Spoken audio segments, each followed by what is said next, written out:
Jean. Une fois de plus, je me retrouve dans l'ambiance familière de cette chambre de motel, anticipant l'arrivée de mon amant pour notre liaison hebdomadaire. Étrangement, l'impatience que j'éprouvais autrefois pour ces rencontres s'est estompée.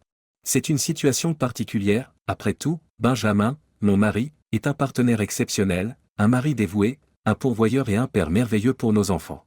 Dans les premiers temps de notre mariage, le frisson de l'intimité avec lui suffisait à revigorer mes matinées. Mais au fur et à mesure que la vie se déroulait avec sa routine d'enfant, de travail et de monotonie, j'ai commencé à considérer cette connexion comme acquise. À la recherche d'un frisson, d'une échappatoire à la banalité, je me suis aventuré dans cette aventure clandestine. Au départ, il s'agissait simplement d'injecter un peu d'excitation dans ma vie, des rencontres purement physiques et secrètes. Cependant, au fil du temps, même ces rendez-vous secrets ont perdu de leur attrait. De plus, mon amant a commencé à parler de divorcer de son épouse actuelle pour m'épouser. J'ai détourné l'attention, plaisantant sur le fait que nous ne devrions pas perturber l'harmonie que nous avons trouvée. Mais dernièrement, j'ai réfléchi à la manière de lui dire la vérité, je veux concevoir un enfant avec mon mari, et je ne peux pas prendre le risque que sa semence interfère. Mais que se passerait-il si mon aveu déclenchait son excitation et conduisait à un scénario auquel je ne suis pas préparé ?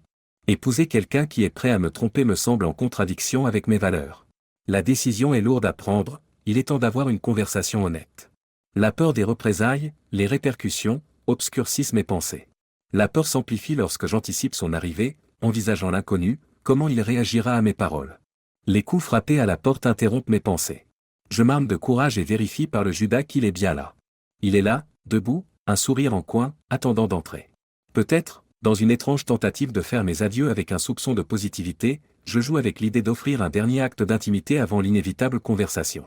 Mais au milieu de tout cela, une prise de conscience se fait jour, peut-être est-il temps de mettre fin à cette mascarade, de clore un chapitre qui est devenu étouffant, et d'affronter les répercussions avec courage plutôt que de prolonger ce réseau complexe de tromperie. Entre, Mike, lui ai-je fait signe. Merci, chérie.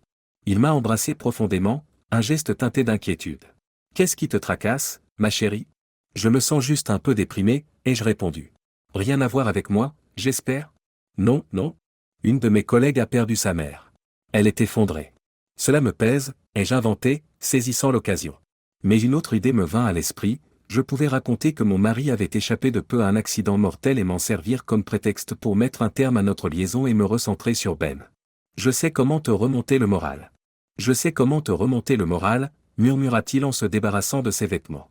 Je me déshabille à mon tour. Le rituel s'est déroulé de manière prévisible. Une fois dénudé, il m'allongeait, commençait par m'embrasser sur la tête, puis descendait le long de mon corps, s'attardant sur mes lèvres et mes seins. Puis, l'acte obligatoire où il se mettait à me baiser jusqu'à un simulacre d'orgasme.